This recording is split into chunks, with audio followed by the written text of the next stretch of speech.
Welcome to the Exchange Daily. News you can use.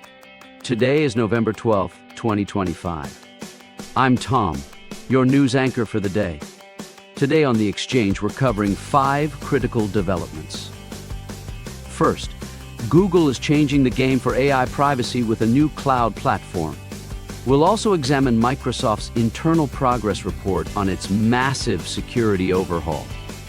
Plus, we have an urgent cybersecurity alert from the federal government about 3 actively exploited flaws.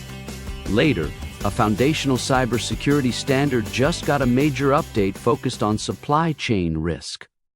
And we'll wrap up with new data showing a massive surge in state-level AI laws. Google has announced a new platform called Private AI Compute. This is a significant development for leaders balancing innovation and privacy. The system is designed to use Google's powerful cloud-based Gemini models while keeping personal data private. Google states the data is processed in a secure, sealed cloud environment that even its own staff cannot access. This new architecture moves beyond the limits of on-device processing. The first use cases will appear on the new Pixel 10. It will help the Magic Q feature provide better suggestions and allow the Recorder app to summarize transcriptions in more languages. Executives should watch this as a model for how major providers will handle enterprise data privacy for AI. Moving on. Microsoft released a key progress report on its Secure Future initiative this week. This update shows how Microsoft is securing its own massive enterprise. For CISOs, this report provides a valuable benchmark. Microsoft announced that 99.6% of its employees are now using phishing-resistant multi-factor authentication, or MFA. This is a critical milestone. The company also rolled out new training to 95% of its workforce to guard against emerging AI-powered cyber attacks. Microsoft is also turning these internal lessons into products.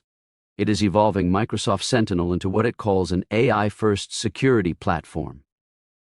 In breaking cybersecurity news, the Cybersecurity and Infrastructure Security Agency, or CISA, just added 3 new vulnerabilities to its known exploited vulnerabilities catalog. This is an urgent call to action for all IT departments. The KEV catalog lists flaws that are being actively used by attackers in the wild.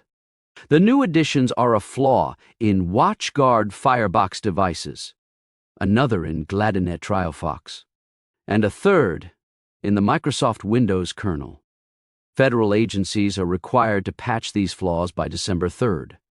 CISA strongly urges all private sector organizations to prioritize these updates immediately to prevent a breach. In related news, the Open Worldwide Application Security Project has released the draft of its new 2025 Top 10 list. This document is the global standard for application security risks. The new release candidate includes 2 major new categories. The first is software supply chain failures. The second is mishandling of exceptional conditions. The focus on supply chain risk reflects the growing threat from third-party code and compromised development pipelines. Security misconfiguration has also moved up to the number 2 spot. This signals that leaders must reevaluate their development practices and risk priorities against this new standard. Finally, a new report highlights a complex new challenge for legal and IT teams.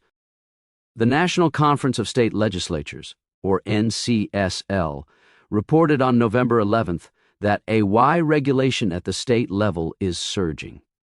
In 2025 alone, 38 states have adopted or enacted around 100 new AI-related measures. These new laws create a difficult compliance patchwork for businesses that operate nationally. The rules are focused on key areas like the use of deepfakes in elections, consumer data privacy, and disclosures for chatbots. Chief compliance officers and CIOs must now track and implement AI governance on a state-by-state basis. That's the Exchange for today. Quick disclaimer and sources note. The author used AI in part to create this newscast. For the sources and why we included some topics and omitted other topics, see the notes that came with this audio. Our goal is to be transparent and show you how we sourced the info we used. If you found this newscast interesting or want to know how to be a part of it, contact us at podcasts with an S at matora.solutions. There's no need to add .com. That's podcasts at matora.solutions. Remember, inspect what you expect.